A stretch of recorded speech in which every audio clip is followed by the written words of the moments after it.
वास्तविक प्यार की पहचान करना थोड़ा मुश्किल हो सकता है, क्योंकि अगर सच्चा प्यार ना हो तो अपने प्यार को उसके दिल के अंदर नहीं झांक सकते, भले ही सामने वाला का दिल आपके पास क्यों ना हो। जब प्यार झूठा हो तो उसके दिल में आपके लिए क्या चल रहा है आपको पता नहीं चलेगा।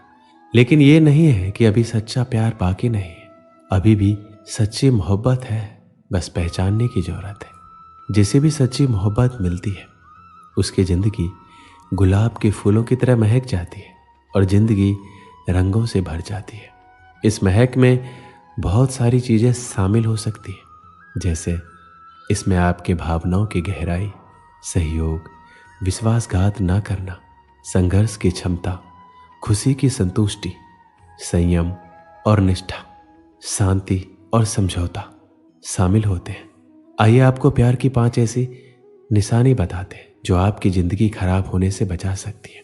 जब कोई इंसान बिना किसी स्वार्थ के और बिना किसी अपेक्षा के किसी को दिल से अपना मानने लगता है, उसे चाहने लगता है, उसका हर सुख दुख में उसका साथ देता है, उसकी हर मुमकिन मदद करने को तैयार हो जाता है, उसे हमेशा खुश देखना चाहता है और जीवन के खराब से खराब परिस्थिति में भी उसका साथ देता है, उसी को सच्चा प्यार कहा जाता है।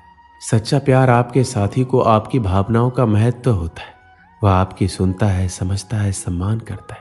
वह आपकी खुशियों को समझता है, आपको क्या अच्छा लगता है, क्या बुरा लगता है। उन्हें एक दूसरे के साथ ज़्यादा समय देना चाहिए ताकि एक दूसरे को जान सके। प्यार ईश्वर का वरदान है, इसमें उसकी झलक नजर आती है। जिससे आप प्यार करते हैं तो उसको क्या अच्छा लगता है, क्या बुरा लगता है, ये पता होना आवश्यक है। जहाँ सच्चा प्यार होता है वहाँ समझौता करना होता है, कहीं ना कहीं बलिदान करना होता है। जहाँ झूठा प्यार होता है वहाँ एक ही चीज होती है, सिर्फ अपना फायदा देखना। अगर सामने वाला इंसान सिर्फ और सिर्फ अपना फायदा देखता है, सिर्फ अपने फायदे के लिए तुमसे कोई चीज करवाता है, सिर्फ अपने फायदे के लिए तुमसे बात करता है, सिर्फ अपने फायदे के लिए तुमको बुलाता है, तो ये चीज झूठे प्यार में ही आ जाती है।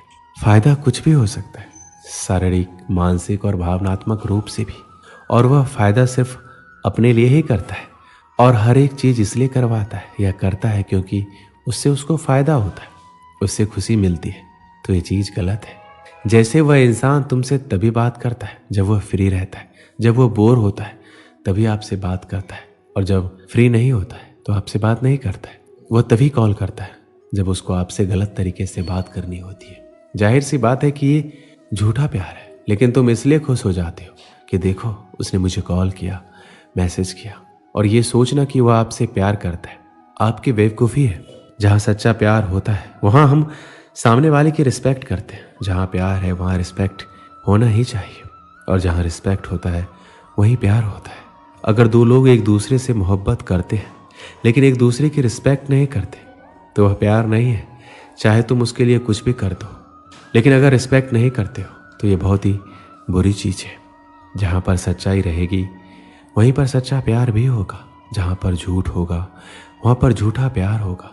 जहाँ पर सच्चा प्यार होगा वहाँ पर ज़्यादातर हम एक दूसरे से सच बोलते हैं, लेकिन आज के समय में तुम किसी भी इंसान से ये उम्मीद मत रखना कि वह पूरी तरह से सच बोल रहा है। कोई इंसान सच्चा नहीं है, झूठ हर एक इंसान बोलता है, लेकिन यह निर्भर करता है कि वह कितना बड़ा और कितना छोटा झूठ बोलता है। उस इंसान से दूर रहना जो छोटी छोटी बातों पर झूठ बोल देता है। अगर सामने वाला इंसान आपसे छोटी सी बात पर झूठ बोल देता है तो उससे एकदम दूर रहना और उसका साथ तुरंत छोड़ दो। मैं आपसे ये नहीं कह रहा हूँ कि आप हर वक्त सच बोलो, और आप बोल भी नहीं सकते, कोई भी नहीं बोल सकता। जो इंसान छोटी छोटी बात पर झूठ बोल रहा हो, आपको ऐसे लोगों से दूर रहना है। सच्चा प्यार आपकी खुद से भी ज़्यादा परवाह करता है और आपको अपनी ज़िंदगी में सबसे ज़्यादा इज्जत देता है। सच्चा प्यार करने वाले गलती होने पर एक दूसरे पे इल्ज़ाम नहीं देते। प्यार इस दुनिया का सबसे बेहतरीन एहसास है, और जब किसी इंसान को किसी से प्यार हो जाता है तो उसकी दुनिया ही बदल जाती है। वो मन ही मन उसे चाहने लगता है, उसकी खुशी में अपनी खुशी और उसके गम में अपना गम मानने लगता है। अगर कोई आपसे सच्चा प्यार करता है तो आप जैसे हो वैसे ही वो आपको स्वीकार करेगा।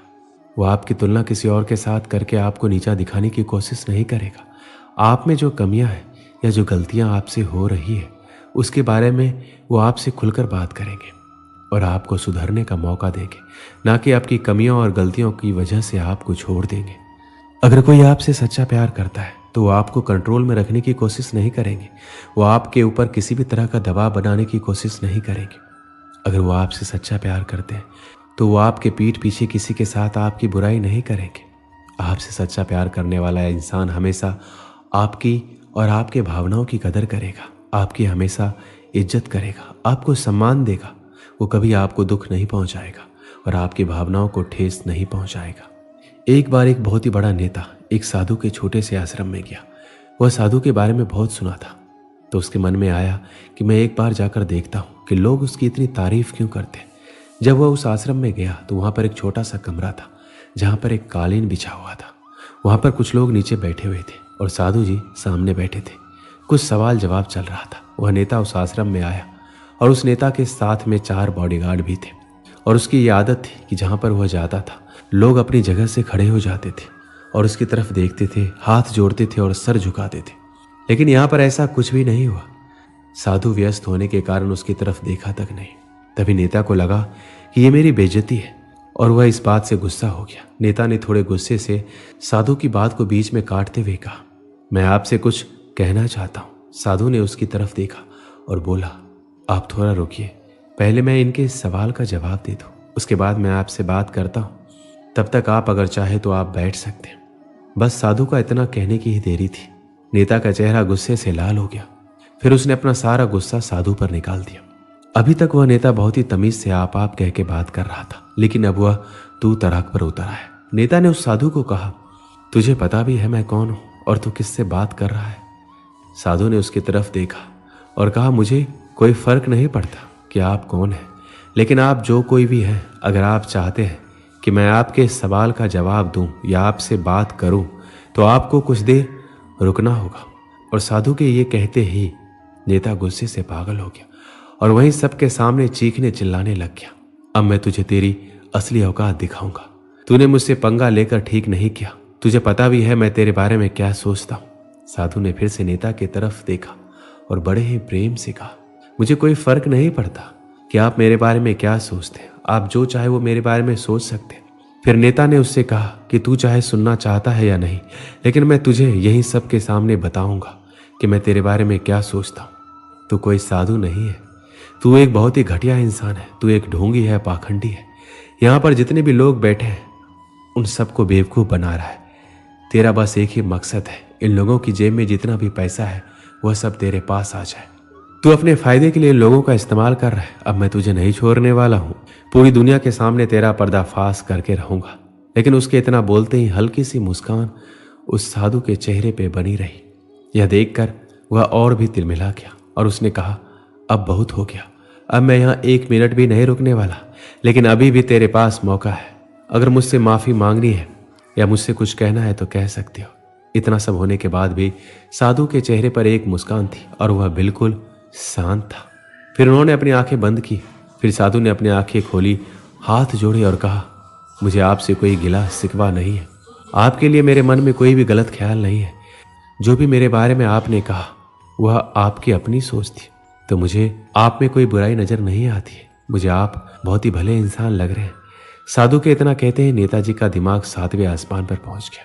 उसके चेहरे पर एक अजीब सी खुशी थी, क्योंकि साधु ने वही कहा जो बाकी सब लोग उस नेता को कहते हैं। वह खुशी खुशी उस आश्रम से अपने घर की तरफ चला गया और जाकर के अपने पिताजी के साथ बैठ गया।